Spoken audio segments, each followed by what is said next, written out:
Hey guys, how's it going? So, I got the parts for the Murray lawnmower, except for the rear skirt. I don't have one of them yet.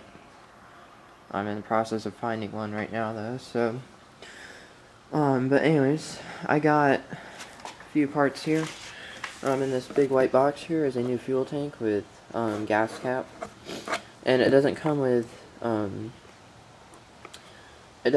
any fuel line, and the fuel line is pretty hardened up on this one. I don't know if I can show you, but it's pretty hard, and the clamp right there is rusted pretty badly, so it's probably gonna snap eventually from the vibration of the mower, but anyway, so yeah, I bought a new package of fuel line. This is part number 5414. Comes with 4 clamps, and I believe it's 25 inches of fuel line. So, so yeah, got that, and then I just briefly opened the new fuel tank, and it came with a new sticker, so I think that'll fit right there. Yeah, because this one's peeling off. Yeah, that should work. So, to start, I'm going to probably start, this is going to be a how-to video, so, I'm going to show you how to do the work that I'll be doing today. So to go ahead and start out, you're going to remove the screw right here, and the screw right here. Okay, so I just removed the screws, and here they are. They're two about 1 inch long coarse thread Phillips head screws. So I'll set those aside. So now your cover is going to be loose, or the shroud rather. And for safety purposes, while you're working on the mower, go ahead and disconnect the spark plug so that it doesn't have a chance of starting.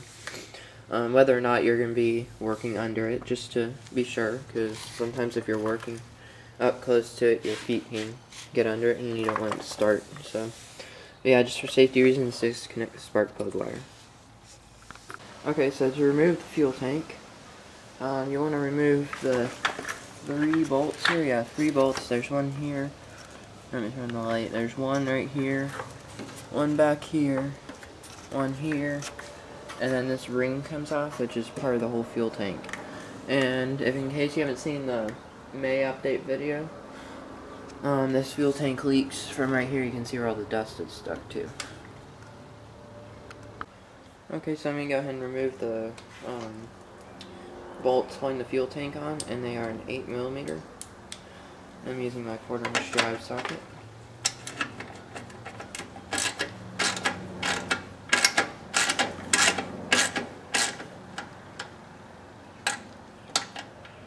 They're pretty tight in here, actually.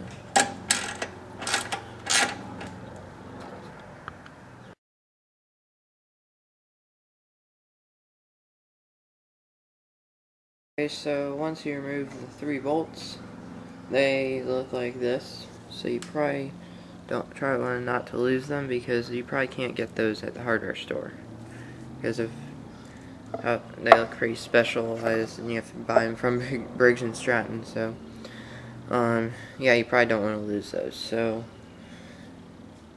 yeah, to take the fuel tank off, you'll just slip it off here. There's a bolt on the bottom, so let me move the camera here and I'll take that off and show you where that is. Okay, so there's one more bolt that I forgot to show you that holds the fuel tank on. It's right here where my finger is. It is right there. So let me take that out, and then we should have the fuel tank off. Okay, so that bolt that I just showed you is not an 8mm. I believe it's a 9 or a 10. So that's a 5/16. Yeah, 5/16, so we'll try that. It's a bit bigger than an 8mm.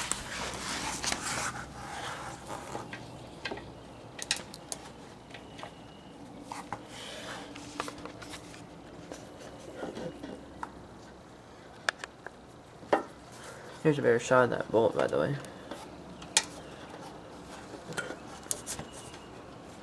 Nope, not a 5/16, so let's try something else.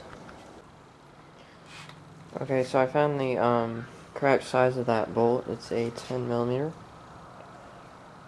as you can see there. So let me go ahead and take it off. So I think I need to get a larger socket, so let me get that real quick.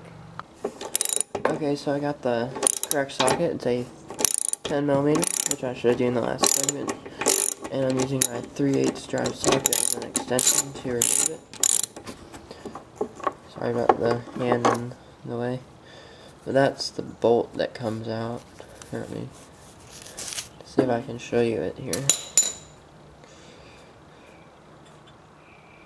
That's it. It's pretty specialized with a little bit of threads on the end. There's a washer you probably don't want to lose. So now the fuel tank is loose, as you can see.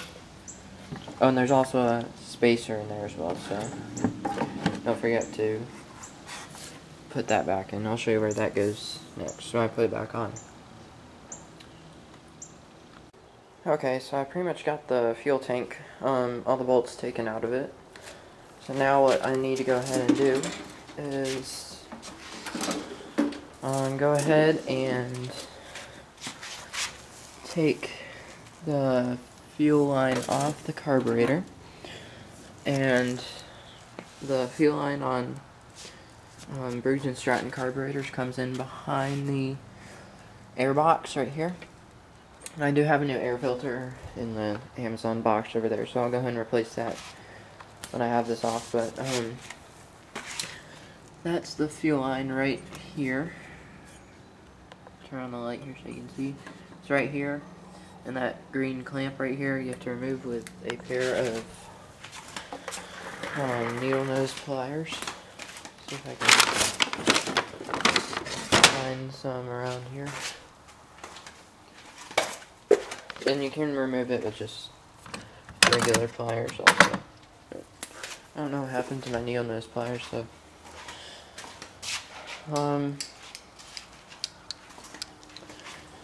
yeah, let's go ahead and remove. I'm gonna have to take this air box cover off, so let me do that real quick and then I'll show you what to do.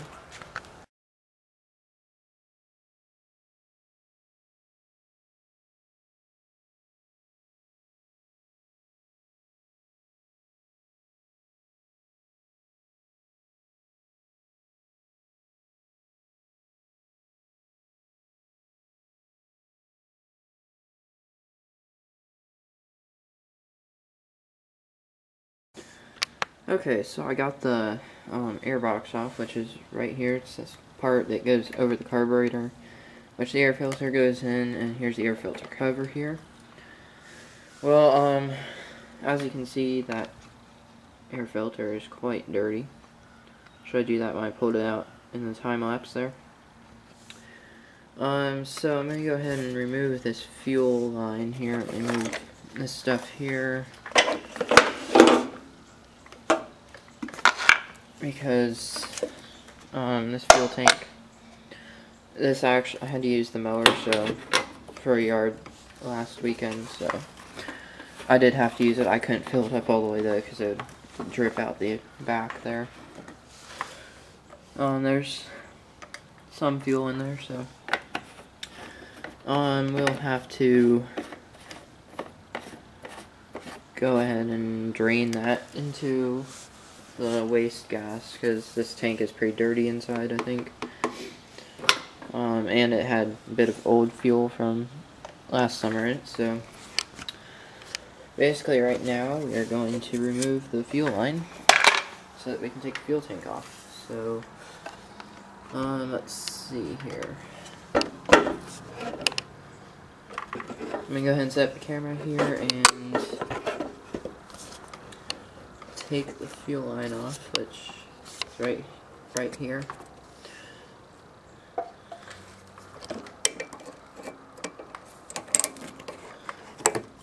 There we go. Now we can just twist this off.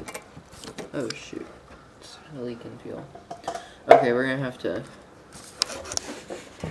figure something out here to keep it from leaking fuel all over the place, and on the camera. So I'm gonna go ahead and set this up here as time lapse, and you'll get to see me work at this thing for a while.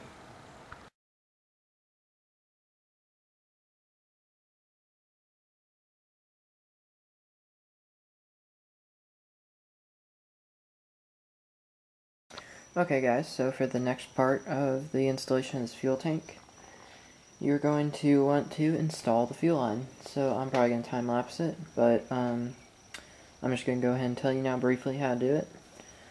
Let me set the, let me just take this stuff off here. But basically what you're going to want to do is take your new fuel tank. Here, I just stuck it on here. But, that's the hole where the fuel line goes on. And to make it easy on yourself, what you're going to want to do is take your fuel tank here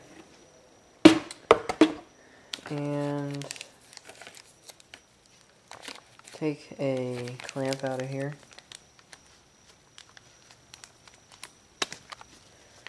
You need two hands to do that, so let me set up the camera on the tripod here.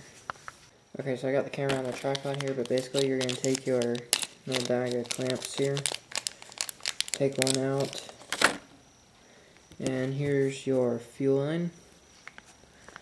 Now this is going to be compressed, so you're going to take some pliers, put it on the end, and stick the fuel line with the clamp on it on here as far as it'll go down, and then put the clamp down on it and then cut it to the right length when it's on the mower over there.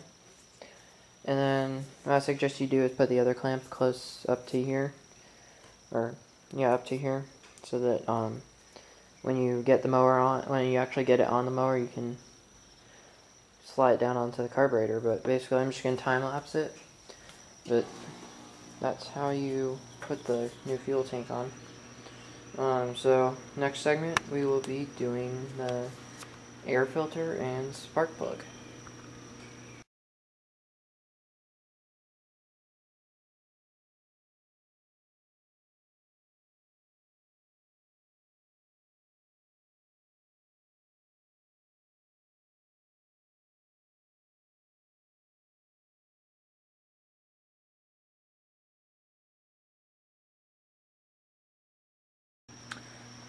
Okay, so what you just saw was me putting the new fuel line on the mower. You can see I got a new fuel line clamp right here, and a new fuel line clamp down here, and a brand new piece of fuel line on the new fuel tank here. So, now we are able to go and put the screws or bolts holding the fuel line or fuel tank onto the shroud of the motor here. So yeah, I probably won't record that because it's kind of boring, but yeah, I'll show what it looks like after I get all the parts back on and put a new air filter in it and put all the parts on. So yeah, hope you guys have been enjoying the series so far, or the video so far. I hope it's been helpful to someone installing a new fuel tank. So yeah, in the next segment I will have all the parts back on. Okay guys, so I'm all done with the Murray mower, and this is the 22-inch 5.75 horsepower Quantum Briggs and Stratton. This is the mower I got for $20 that had a leaking fuel tank, which is right there, and plugged up air filter, fouled spark plug, Maybe I'll focus. Right there, that's a pretty fouled spark plug, so yeah, I would start it, but as you can see it's dark, and people are probably trying to sleep, so yeah, but I will definitely do a startup video of it sometime after I get since I have this new fuel tank on. Yeah, I hope this video has helped you guys with your small engine repair. If you have any further questions, don't hesitate to leave a comment below, and I'll answer as best I can. So anyways, thanks for watching, and don't forget to comment, rate, and subscribe, and do the thumbs up on there, because that really helps me out. So yeah, and that tells me if you guys want to see it and want to see more. So alright, thanks for watching, and have a good day.